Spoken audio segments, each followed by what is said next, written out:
నమస్తే, నేను మీ జర్నలిస్ట్ వసంత్. తెలంగాణ రాష్ట్ర రాజకీయం ఒక్కసారిగా హీటెక్కింది. ఒకవైపు కుటుంబంలో కుమ్ములాట్లు, మరోవైపు ఒక జాతీయ పార్టీలో మాకు మంత్రి పదవి ఇవ్వండి సార్ అంటూ కొట్లాటలు.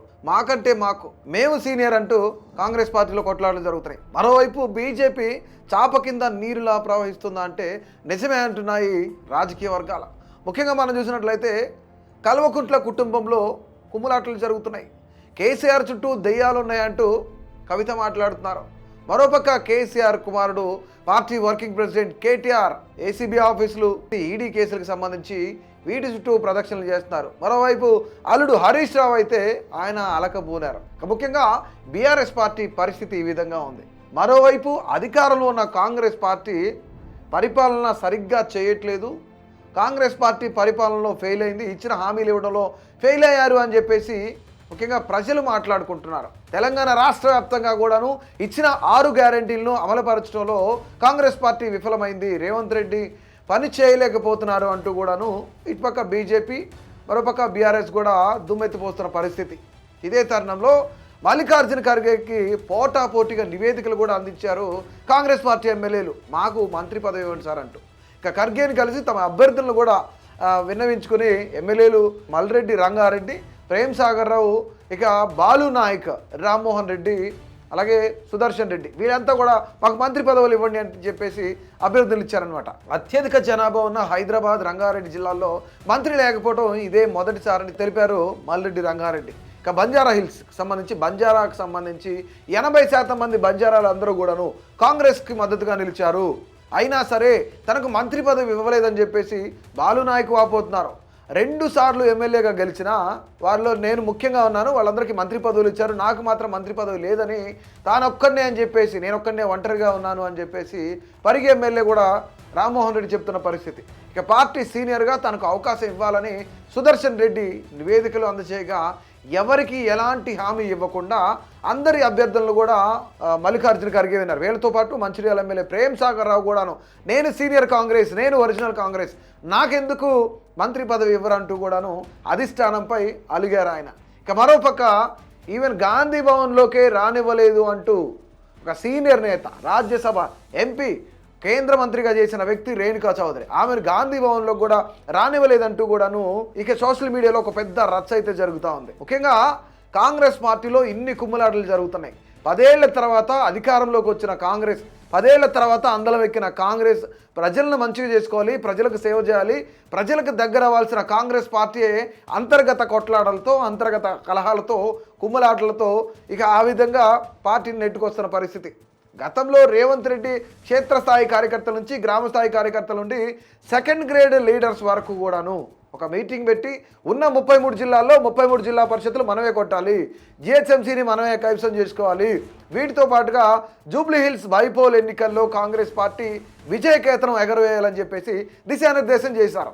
ఇక ఎట్టకేలకు పార్టీ మొత్తాన్ని కూడాను సరిదిద్దడానికి కాంగ్రెస్ పార్టీకి సంబంధించి, రాహుల్ గాంధీకి సంబంధించి రైట్ హ్యాండ్గా ఉన్న మీనాక్షి నటరాజన్ కూడా వచ్చిన కొత్తలో హడావిడి చేసి పార్టీలో మొత్తానికి ఏది ఏమైనా సరే నా బ్యాగ్ నేనే మోసుకుంటానంత సీరియస్గా పార్టీ కార్యకర్తలకు, పార్టీ నాయకులకు కూడా సీరియస్ వార్నింగ్ ఇచ్చారు.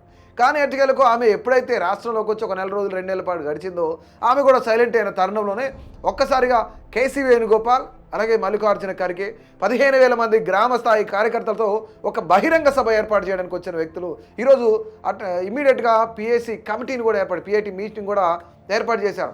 ఎందుకు ఈ పిఏసీ మీటింగ్ ఏర్పాటు చేశారంటే అంతర్గత కొట్లాటలకు చెక్ పెట్టాలి, రానున్న జూబ్లీ హిల్స్ బైపోల్లో కాంగ్రెస్ విజయకేతనం ఎగరవేయాలి. ఎందుకంటే ఇది క్వార్టర్ ఫైనల్ అనుకోవచ్చు. ఆ నెక్స్ట్ లోకల్ బాడీ ఎన్నికలు ఉన్నాయి, జిహెచ్ఎంసీ ఎన్నికలు ఉన్నాయి. అవి సెమీఫైనల్స్గా భావిస్తున్న కాంగ్రెస్ పార్టీ అధిష్టానం ఎట్టకేలకు లోకల్ బాడీ, అలాగే బైపోలు, వీటితో పాటుగా జిహెచ్ఎంసీ ఎన్నికల్లో విజయకేతనం ఎగరవేయడమే టార్గెట్గా పెట్టుకొని ఈరోజు కేసీ వేణుగోపాల్, మీనాక్షి నటరాజన్, మల్లికార్జున ఖర్గే అధ్యక్షతన ఈ యొక్క మీటింగ్ని, పిఏసీ మీటింగ్ని ఏర్పాటు చేశారు.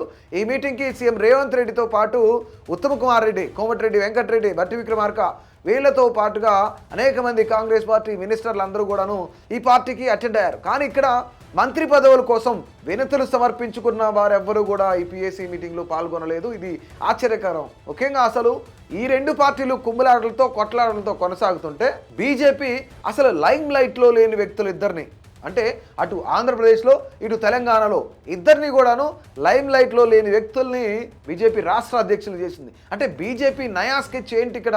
ఏది ఏమైనా దేశంలో చక్రం తిప్పి దేశంలో వ్యూహాత్మకంగా రచనలు రచించే అమిత్ షా, మోదీ ప్లాన్ ఏంటి అసలు? అంటే ఇక్కడ తెలంగాణ రాష్ట్ర అధ్యక్షుడిని ఫలానా వ్యక్తిని చేస్తారు, ఈటెల రాజేంద్ర కానీ, ధర్మపురి అరవింద్ కానీ, రఘునందన్ కానీ, ఇలాంటి పెద్ద పెద్ద వ్యక్తులు, వాయిస్ ఉన్న వ్యక్తులందరినీ కూడా పక్కన పెట్టి ఒక అడ్వకేట్, సామాన్య కార్యకర్తలాగా పనిచేసే వ్యక్తి, అంటే 40 ఏళ్ళు రాజకీయ చరిత్ర ఉన్నమాట వాస్తవమే, కానీ ఆయన డమ్మి, నోరు లేదు, మాట్లాడలేడు.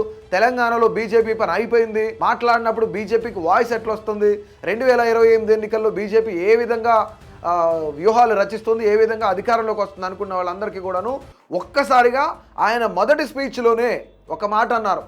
మిమ్మల్ని డమ్మీ అనుకుంటున్నారు రామచంద్ర గారు, మీరు ఏం చెప్తారు అంటే, డమ్మీ అనుకున్న వాళ్ళకి నేను డాడీని అవుతాను అన్నాడు ఆయన.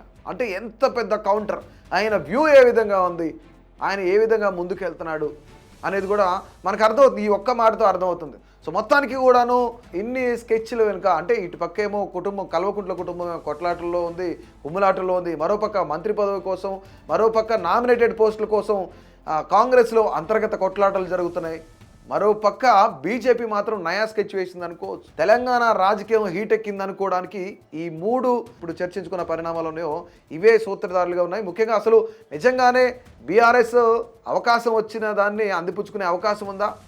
ఒకవేళ అలాంటి ఛాన్స్ వచ్చినప్పుడు కేసీఆర్కి హెల్త్ బాగోక ఆయన హాస్పిటల్లో ఉంటే కొడుకు, కూతురు, అల్లుడు కొట్లాటల మధ్య జరుగుతూ ఉంది. మరోపక్క కాంగ్రెస్లో అధికారంలో 10 ఏళ్ల తర్వాత అధికారంలోకి వచ్చిన కాంగ్రెస్ కుమ్ములాటలతో కొట్లాడుకుంటా ఉంది. మరోపక్క బీజేపీ మాత్రం తన స్కెచ్ తాను వేసుకుంటూ ముందుకెళ్తుంది.